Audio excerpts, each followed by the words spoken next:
Amor, eu tenho uma dúvida. Se eu viver uma vida alheia, assim, à palavra de Deus, de qualquer jeito, roubando, matando, falando mal dos outros e cobiçando as coisas do próximo, cobiçando a mulher dos outros, será que eu vou pro céu?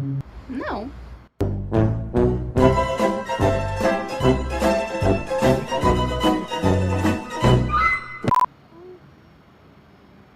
Bom.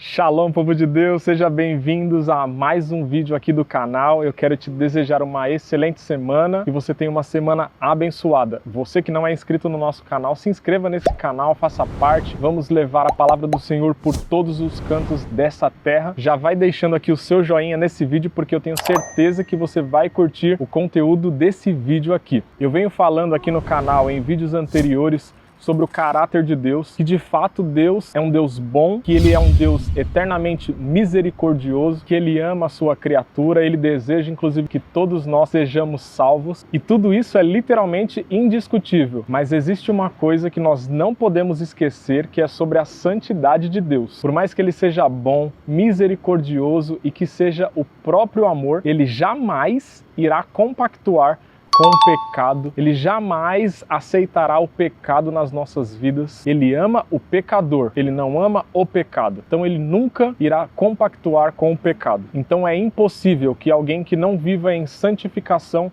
veja a Deus. De fato, a santificação faz com que nós vejamos a Deus. Veja na primeira carta de João, no capítulo 1, no versículo 5, diz que Deus é luz e nele não há trevas. E a palavra trevas aqui está totalmente associada com o pecado, que vem do grego okotia. Os gregos de plantão não me condenem se eu falei errado, mas essa palavra trevas está totalmente associada ao pecado, que traz o significado de escuridão moral e espiritual, que bloqueia a luz. Então, de fato, nós entendemos que Deus não consegue se compactuar com o pecado, porque Ele é luz e o pecado é trevas. Então, os dois não conseguem andar juntos, os dois não conseguem estar no mesmo ambiente. Se Deus está, Deus traz luz e Deus tira o pecado. Aonde Deus está, não há pecado. Por isso que se nós andarmos com Deus, andarmos diante da palavra dele, o pecado ele se dissipa, o pecado ele some. Tudo aquilo que se opõe a Deus é pecado. Tudo aquilo que a Bíblia diz, e a Bíblia que é a palavra de Deus, se a Bíblia condena, não existe uma exceção para viver aquilo. Não existe uma forma da gente viver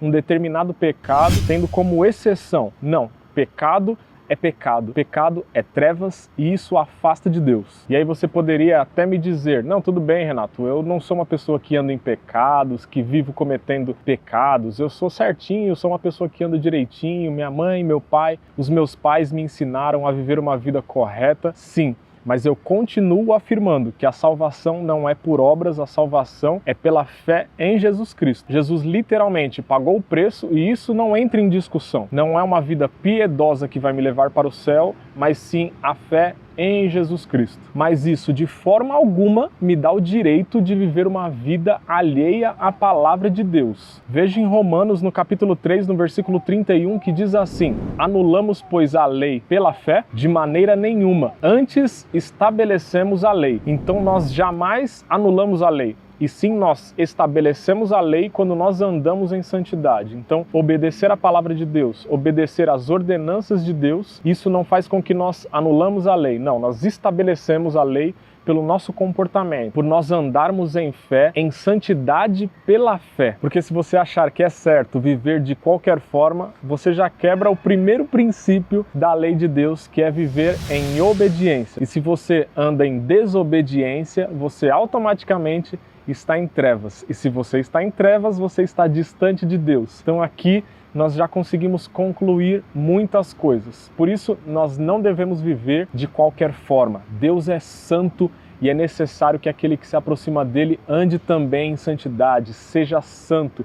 E ser santo é ser separado das coisas erradas deste mundo. Então vamos entender algumas atitudes que são condenadas pela palavra de Deus e impede com que as pessoas possam ver a Deus através dessas atitudes. Impede as pessoas de verem a santidade de Deus. Veja comigo em 1 Coríntios, no capítulo 6, no versículo de 9 a 10, que diz assim: Não sabeis que os injustos não hão de herdar o reino de Deus? Não erreis, nem os devassos, nem os idólatras, nem os adúlteros, nem os efeminados, nem os sodomitas, nem os ladrões, nem os avarentos, nem os bêbados, nem os maldizentes, nem os roubadores herdarão o reino de Deus.